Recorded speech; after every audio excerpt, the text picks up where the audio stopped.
Welcome back to the channel. Today, we shall talk about development of urban infrastructure. Now, urban infrastructure is unique from rural infrastructure.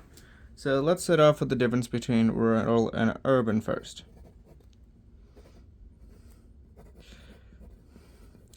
Now, the reason you want to consider infrastructure for rural and urban areas is different is one, there are less people in rural areas. Meanwhile, concentration is high in urban areas. Now, technically, you could argue that depending on the country and how developed it is, this is not true. For example, in pre-industrial countries, there are actually more people in rural areas than in urban centers. However, regardless, this is still true. And as a result, the high concentration of people in one space for urban settlements will naturally result in very different infrastructure than rural settlements. Furthermore, there's a lot more land in rural areas, whereas urban areas are compact. Economic advances tend to happen here.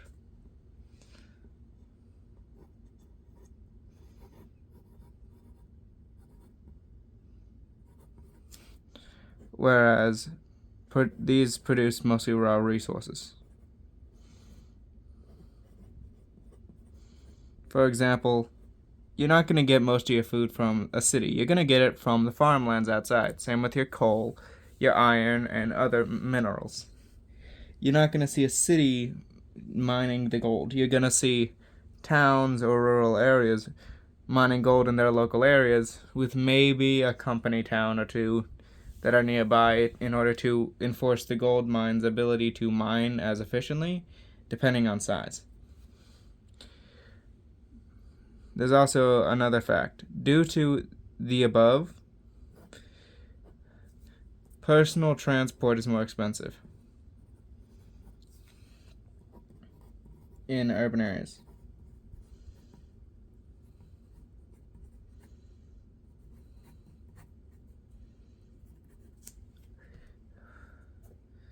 Meanwhile, personal transport is basically required in rural areas.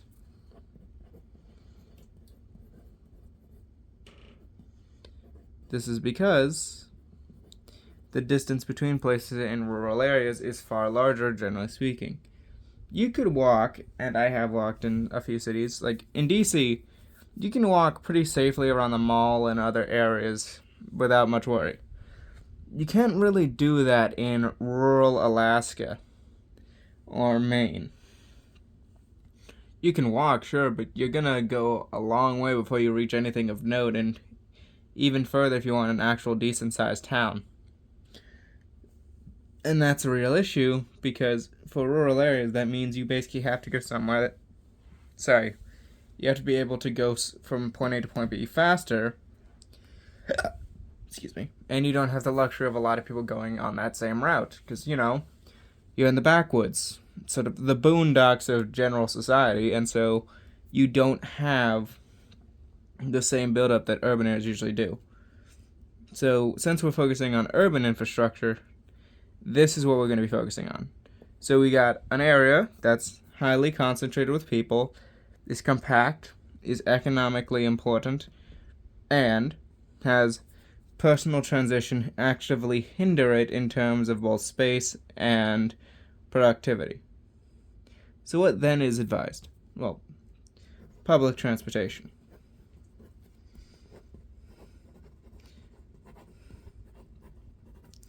Now, this of course depends somewhat on location. For example, Pittsburgh basically needs it. See, Pittsburgh is a city with multiple rivers nearby, and the area around it is hills largely. In fact, if you enter Pittsburgh from the south, especially from like Maryland, that area, and you head up to Pittsburgh, you'll realize, oh, that's a lot of hills, especially because you go through tunnels to get there. As a result, it becomes less and less practical to use personal transportation like, say, a car or in the past, horse and buggy. it's just not that practical in such an area, and so things like trains, trams, and buses become very important. They're also profitable.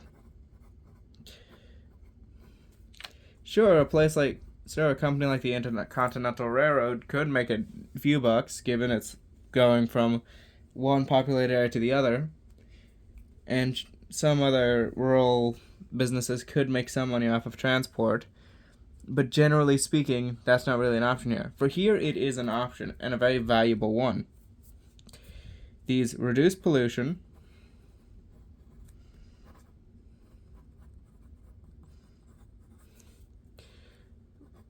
raise efficiency,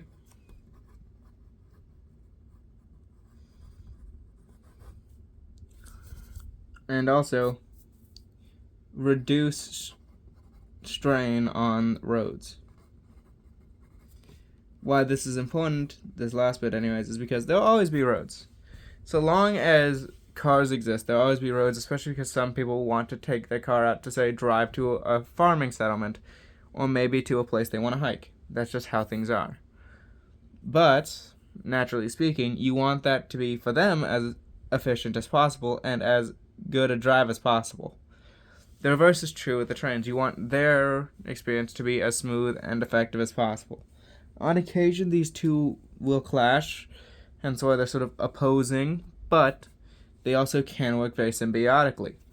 If you have more people on the trains, there's less people in traffic, and thus less people slowing down the roads and making road travel much more efficient. Now, it also highly depends on the type of people. For example, you cannot tolerate public indecency.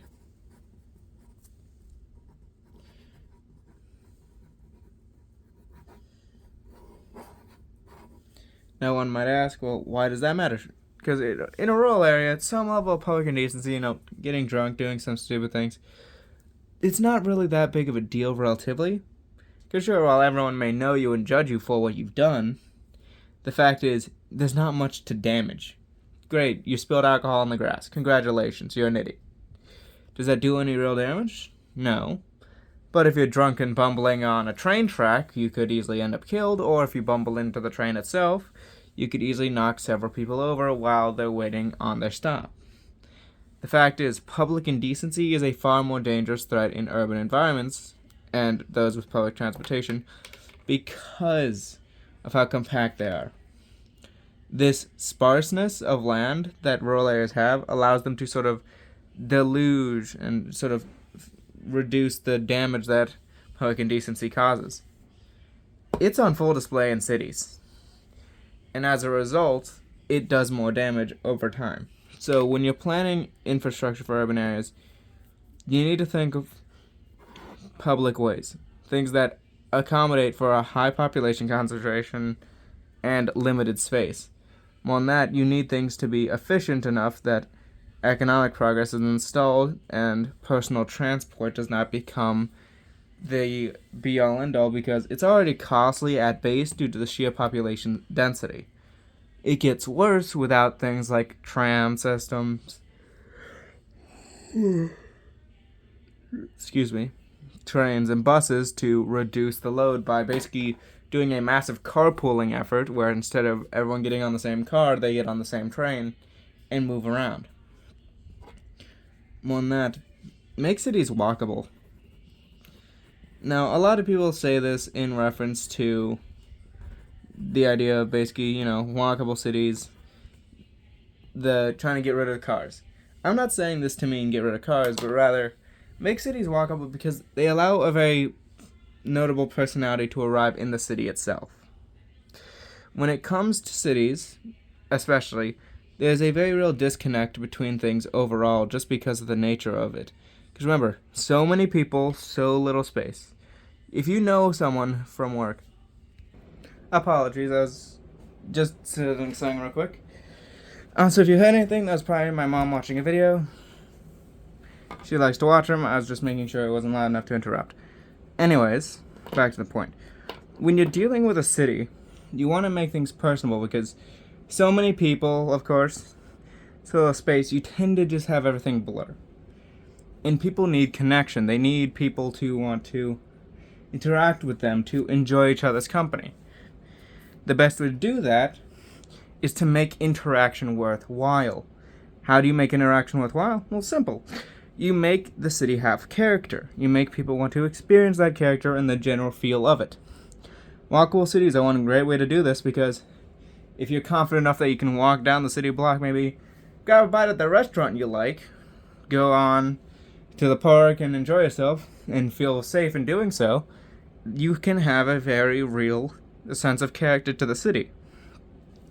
It makes people happier, makes things go by a whole lot easier, and it also just generally eases the mood of everyone around. So things like parks, of course, are good to have.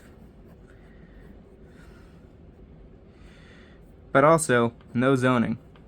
Now one may say, well, don't we want zoning laws to keep things like, say, the trash or whatever out of the city? Not really, because one, cheapest land is likely going to be outside the city anyway, so for the garbage people, that's probably what they're going to build anyways. Two, it allows for cheap housing naturally. For example, if you want to live by the garbage place to save money, totally can. Not that you necessarily want to, but it's there and it's an option.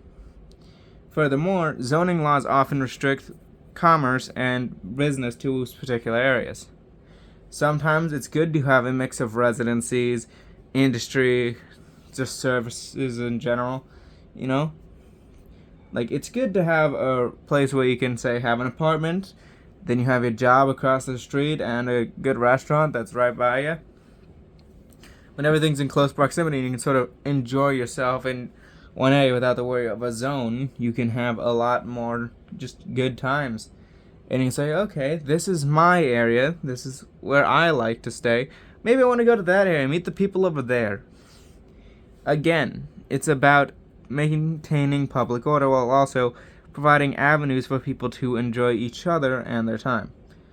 You can't neglect the economic aspects of it, naturally speaking. Reducing travel times by letting people just walk to important businesses definitely boosts economic growth, but you must also consider these are people living here. And admittedly, people being happy tends to result in better economic outcomes, but also, by having things personable, your city gains a character of its own. People want to move there. People want to experience the life. Your city grows. People know more people. Connections are made. Life is enjoyed. Maybe they want to move out to the country, enjoy some solitude. Maybe they don't. Maybe they want to stay and live the nightlife of the city. Because cities are notorious for having different experiences depending on who you are. For example, an office worker may go through a bunch of celebrations throughout the year, from holidays with their coworkers to, of course, firings, promotions, all sorts of things, depending on who they know. And a rural person may only have a few holidays, but it doesn't really matter for them. But it all depends on taste, and furthermore, it depends on what each person is dealing with. Things will never be one-to-one. However, while you're looking at a city and thinking, how do we make this better? A very good place to start is, what makes people happy that's also efficient? Is it efficient to make things hostile to the homeless? No, it's much more effective to make things easier for someone to get out of homelessness if they so choose. Will there still be homeless people? Likely. Some people actually like living homelessly. I don't get it, not my thing. Some people do. And so giving an easy out, or at least an easier out, helps a lot of people and tends to make just generally enjoying life easier. Not to mention, I'm pretty sure most people would be fine seeing a homeless person, just generally speaking, unless it indicates some negative fault. For example, if you're looking at a giant tent that has a bunch of homeless people in it, and then you look around and you see, oh, there's a tent, there's a tent, there's a tent, that generally indicates a bad problem with management of people in your city, so a lot of people don't like that. Seeing one homeless dude is fine for most people, I'm sure. In fact, for the more charitable of them, they might think, oh, what a poor person, let me help them. Something that is actually fairly good. If they're in a public area, that means more charitable people will come to them, meet them, and decide, maybe I want to help this guy. Now, if they're in a more distant area, their choice, but it means less people will help them. Hostile architecture is not a benefit. Public indecency is not a benefit. You don't need hostile architecture. Nor do you need necessarily authoritarian laws. You just need to maintain some sense of community. Admittedly, it helps when there's a sense of cultural symbiosis or cultural uniformity. It can help. It's not required, but it can definitely help. You also have to enforce crime quite heavily because more people, more crime, same story. Not to mention, the economic powerhouse that cities are means naturally resources coalesce a lot easier in them. A rural area is less likely to have wealth. People still rob, but it's not that much in terms of what's taken. A city, you could easily have someone's penthouse be robbed, maybe a factory, a whole store that's very, very wealthy. That's the thing about cities. They have a lot of wealth, which also means, naturally, that those who live in them that try to steal can do more economic damage. Enforcing the law is a big deal in cities. But that's not about infrastructure, unless you consider the police stations, which I would advise having a similar distance between each of them so that you can have roughly the same arrival time for general things. But also, whenever you're planning infrastructure, you have to think in terms of what do I want to achieve? Now, I'm giving advice on just general things that most people who aren't architects would think of, make things feel good for the people living there, make sure they're efficient, make sure you don't waste as many resources. But sometimes for a city, you want it to mean something. For example, if you told me with a straight face that DC was only a city for just existing and being an economic center, I would laugh in your face. One, it's the center of our entire bureaucracy. In fact, that applies to most state capitals and federal capitals. When you have a state or country, the nature of it is that those capitals are almost always the center of a bureaucratic apparatus. Those cities serve a whole lot different of a purpose, and so that naturally shifts what your planning is. Furthermore, with historical sites like, say, DC or Paris or Bavaria's Munich, you naturally have the other aspect of historical relevancy. The White House, Congress, Supreme Court building, the IRS building, and all those things. The nature of it is quite simple. As these areas develop, some will take on special characteristics. For example, historical areas like Rome or Florence or whatever will naturally have their cities evolve in one way. Bureaucratic centers like, country capitals will have things develop a different way. Purely economic centers like, say, Cleveland will have it develop another way. It all depends on the exact situation and how the city develops. So you cannot always just say, I'm going to develop this for economic reasons, because not every city is purely economic in nature.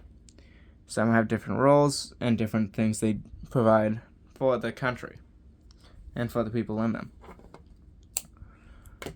So you have to think, what specialty does my city have?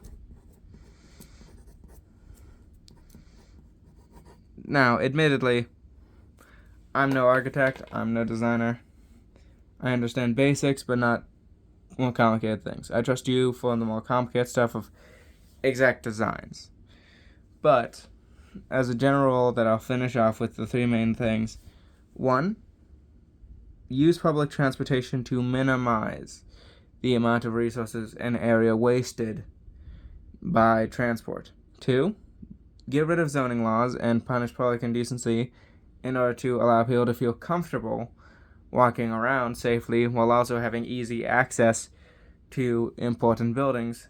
And 3, make things walkable and accessible. Make things good to be around in general. And finally, 4, after all that's done, consider what specialty your city has and what it brings to the table, and focus the rest of your infrastructure around that. For example, if there's a big bureaucratic center where a lot of important management is done, building around that is a good idea. But that's where I'll leave off. Have a good day. Enjoy.